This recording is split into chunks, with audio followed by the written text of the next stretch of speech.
Pernah nggak sih Anda merasa hidup ini kayak jalan otomatis? Seolah-olah ada sebuah kode tak terlihat yang menjalankan semua keputusan kecil kita setiap hari. Nah, hari ini kita akan membongkar kode tersebut. Ilmu di balik kekuatan kebiasaan.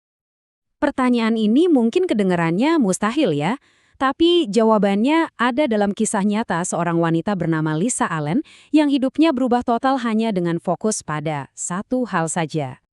Setelah perceraian yang berat, Lisa benar-benar berada di titik terendah. Coba bayangkan momen ini. Dia lagi di Kairo, capek banget, dan tanpa sadar mencoba menyalakan pulpennya. Dikira itu rokok. Disitulah dia sadar, wah, dia sudah kehilangan kendali sepenuhnya. Luar biasa kan? Dari titik terendah bisa sampai punya daftar pencapaian kayak gini. Gimana caranya? Nah, para ilmuwan yang meneliti dia menemukan jawaban yang mengejutkan. Semuanya itu nggak dimulai dari puluhan perubahan besar-besaran, tapi dari satu hal kecil yang mereka sebut kebiasaan kunci. Jadi, untuk memahami transformasi Lisa, kita harus membongkar mesin di baliknya. Yuk, kita lihat gimana otak kita menciptakan saklar autopilot yang ternyata mengendalikan sebagian besar hidup kita. Semuanya berawal dari sebuah penemuan fundamental di MIT. Jadi ceritanya, para peneliti ini mengamati tikus di dalam labirin, dan mereka sadar kalau otak tikus-tikus itu ternyata mengikuti pola 3 langkah sederhana untuk mendapatkan sepotong coklat. Dan ini dia, formula rahasianya, pemicu, rutinitas, ganjaran. 3 langkah ini adalah arsitektur dari setiap kebiasaan yang kita punya loh. Mulai dari mengikat tali sepatu di pagi hari, sampai ngecek ponsel pas lagi bosan. Dan yang paling bikin kaget, seiring tikus-tikus itu hafal rutenya, aktivitas otak mereka justru menurun. Ya, otak kita itu pada dasarnya males. Dia suka banget menghemat energi dengan mengubah rutinitas jadi kebiasaan otomatis yang disimpannya di bagian otak bernama basal ganglia.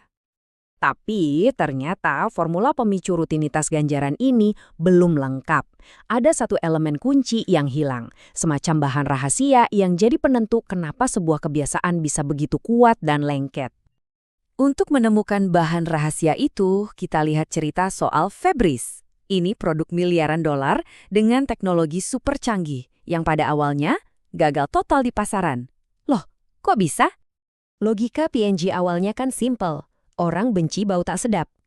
Tapi masalahnya, otak kita itu pintar beradaptasi. Orang yang paling butuh Febris justru seringkali nggak bisa mencium baunya sendiri. Jadi pemicunya nggak kena, dan ganjarannya, yaitu hilangnya bau, nggak terasa memuaskan sama sekali. Nah, titik baliknya datang pas mereka sadar, jangan jual Febris sebagai penghilang masalah, tapi jual sebagai ganjaran. Mereka menambahkan aroma segar dan mengubah posisinya jadi semprotan perayaan di akhir rutinitas bersih-bersih. Tiba-tiba, boom, produk ini laku keras.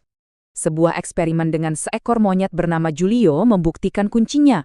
Otak kita merasakan kesenangan itu bukan pas dapat ganjaran, tapi justru pas mengantisipasinya. Nah, inilah yang disebut hasrat. Aroma segar Febre menciptakan hasrat untuk mendapatkan perasaan bersih dan selesai itu. Oke, jadi sekarang kita udah punya formula lengkapnya, pemicu, rutinitas, ganjaran, dan yang paling penting, hasrat. Sekarang bagian yang paling ditunggu-tunggu. Gimana kita pakai ini semua untuk mengubah kebiasaan buruk kita sendiri? Kuncinya ada di aturan emas ini. Anda nggak bisa menghilangkan kebiasaan buruk, Anda cuma bisa mengubahnya. Artinya apa? Pertahankan pemicu dan ganjaran yang sama, tapi ganti rutinitas di tengahnya dengan sesuatu yang baru. Coba kita lihat kasus Mandy, seorang penggigit kuku kronis. Pemicunya adalah rasa tegang di ujung jari. Ganjaran yang ia cari, stimulasi fisik. Jadi, dia dilatih untuk mengganti rutinitas menggigit dengan menggosok buku jari. Pemicu dan ganjarannya tetap sama, tapi rutinitasnya jauh lebih sehat kan? Dan teknik ini ternyata berhasil buat banyak hal loh. Mulai dari kebiasaan kecil sampai masalah besar seperti menunda-nunda pekerjaan atau merokok. Kuncinya adalah kita jadi kayak detektif buat diri kita sendiri. Temukan daur kebiasaan Anda, lalu rekayasa ulang rutinitasnya. Dan ini membawa kita pada kesimpulan yang paling kuat, kalau Anda paham formula ini, Anda bukan lagi korban dari kebiasaan Anda. Anda adalah arsiteknya. Jadi ini bukan sihir dan bukan juga soal tekad baja semata. Ini adalah soal rekayasa.